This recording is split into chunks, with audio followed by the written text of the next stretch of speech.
Hello बच्चों, कैसे हो आप सब। आई होप आप सब अच्छे होंगे। मेरा नाम है राधिका और आज जो हम चैप्टर करेंगे बच्चों, उसका नाम है भाषा, लिपि और व्याकरण।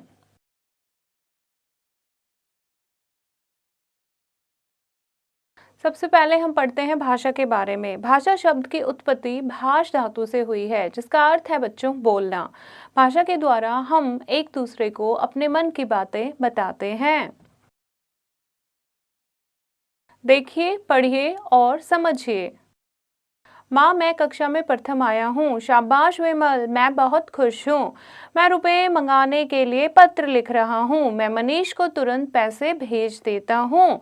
तो इसमें बच्चा लिख रहा है, ये पढ़ रहे हैं, तो ये कौन सी भाषा है? लिखित। ये बोल रहा है, माता जो है वो सुन रही हैं और फिर वो भी बोल रही हैं, तो ये कौन सी भाषा है बच्चों? मौखिक।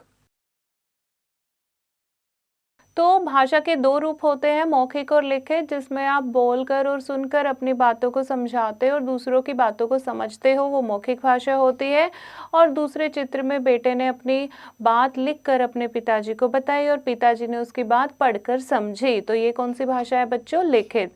तो जिस साधन के द्वारा हम अपने विचार दूसरों तक पहुँचाते हैं और दूसरों के विचार समझते हैं, उस साधन को भाषा कहते हैं।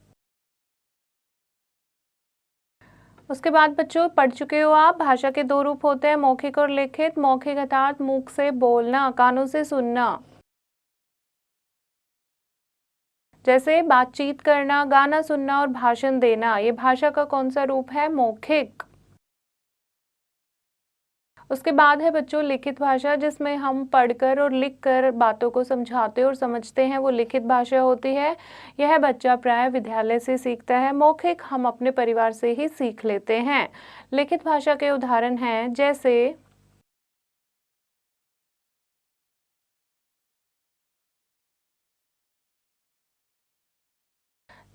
ईमेल, समाचार पत्र और पत्र। आज के इस युग में भाषा के लिखित रूप की अत्यंत महत्वता है। यह दिन प्रतिदिन होने वाली नई नई खोजों को स्थिरता प्रदान करता है। इसके अतिरिक्त हमारा प्राचीन साहित्य और इतिहास भी भाषा के लिखित स्वरूप के कारण ही सुरक्षित हो सका है। अतः विचारों को स्थिरता प्रदान करने के लिए लिखित भाषा का होना बहुत आवश्यक है। अन्य भाषाएं। संसार में बहुत सी भाषाएं बोली, पढ़ी और लिखी जाती हैं। सभी देशों की अपनी अपनी भाषाएं होती हैं, जैसे जापान में जापानी, फ्रांस में फ्रेंच, जर्मन में जर्मनी, रूस में रूसी, चीन में चीनी तथा इंग्लैंड में अंग्रेजी बोली जाती है। अंग्रेजी अंतर्राष्ट्रीय भाषा है। भारत की राष्ट्रभाषा हिंदी है। भारत के अलग अलग प्रांतों में अलग अलग भाषाएं बोली जाती हैं, जैसे कश्मीर में कश्मीरी, ओडिशा में उड़िया, असम में असमिया, आंध्र प्रदेश में तेलुगु, तमिलनाडु में तमिल, केरल में मलयालम तथा पंजाब में पंजाबी भाषा बोली जाती है। उसके बाद है बच्चों लिपि। सभी भाषाओं को लिखने के लिए कुछ अलग अलग चिन्ह निर्धारित किए गए हैं, जिनको हम क्या कहते हैं? लिपि कहते हैं। भाषा के लिखने के लिए निश्चित किए गए चिन्हों को लिपि कहते हैं।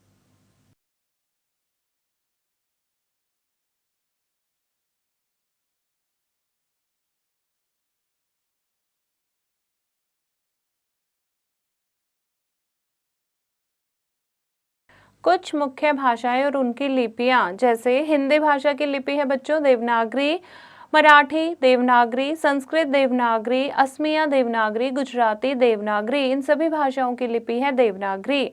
अब आते हैं अगली भाषा पर, उर्दू। उसकी लिपि है फारसी, बांग्ला बंगाली, तमिल, अंग्रेजी रोमन और पंजाबी गुरुमुखी।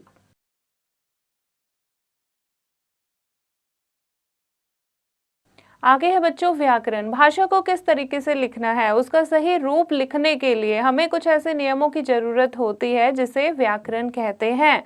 भाषा के व्याकरण का उचित ज्ञान होने पर ही व्यक्ति उस भाषा के प्रयोग में कुशल हो सकता है। जिस विद्या से हम भाषा को शुद्ध लिखना व बोलना सीखते हैं, उसे व्याकरण कहते हैं। नीचे दिए गए वाक्य को पढ़िए। निशा दूध पी रही है। निशा दूध पी रहा है, ये लिखा है। यह वाक्य क्यों है, गलत क्यों है? क्योंकि निशा एक क्या है, स्त्रीलिंग शब्द है और स्त्रीलिंग के साथ क्रिया भी कैसी होगी, स्त्रीलिंग ही होगी। तो इसका शुद्ध रूप क्या होगा बच्चों, निशा दूध पी रही है। तो इसके लिए हमें क्या पता होना चाहिए, व्याकरण का पता होना चाहिए।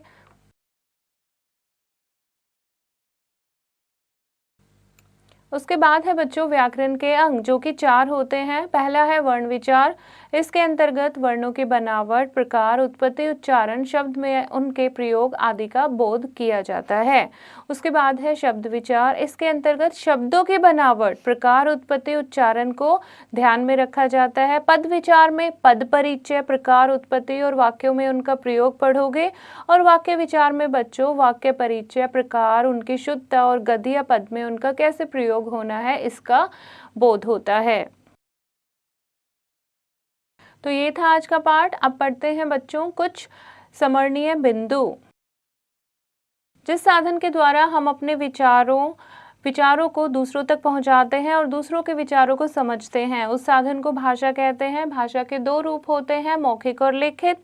हिंदी हमारी राष्ट्रभाषा है और अंग्रेजी अंतर्राष्ट्रीय भाषा है।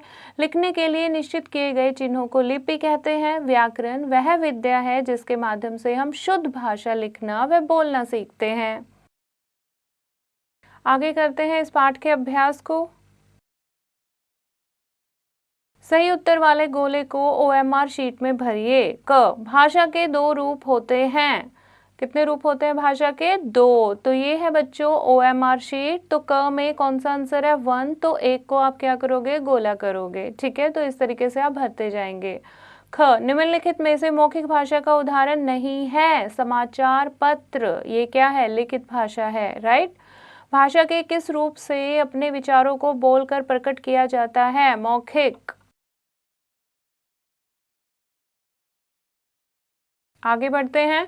निम्नलिखित में से मौखिक भाषा का उदाहरण है भाषण। मराठी भाषा की लिपि है, मराठी भाषा की लिपि है बच्चों देवनागरी। निम्नलिखित में से कौन सी भाषा गुरुमुखी लिपि में लिखी जाती है? पंजाबी।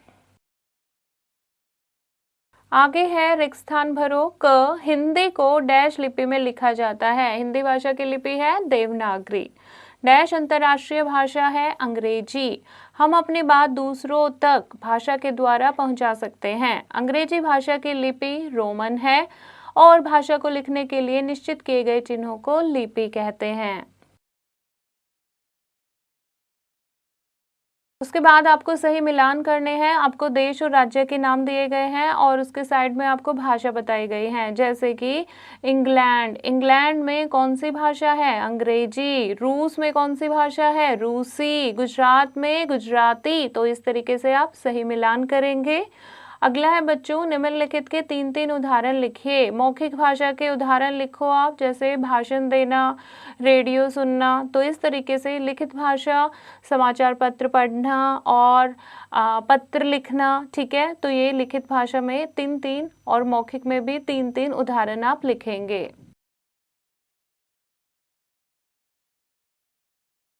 नेक्स्ट है बच्चों शब्दों को सही क्रम में लिखकर वाक्य बनाइए। अब आपको व्याकरण की जरूरत पड़ेगी, तभी आप इनको सही तरीके से लिख पाओगे। जैसे क क्या है? थे गए तुम कहाँ चले। तो ये कोई वाक्य नहीं बन रहा है।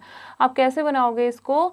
तुम कहाँ चले गए थे। सेकंड क्या होगा? मुझे काट कर दो सेब। मुझे सेब काट कर दो।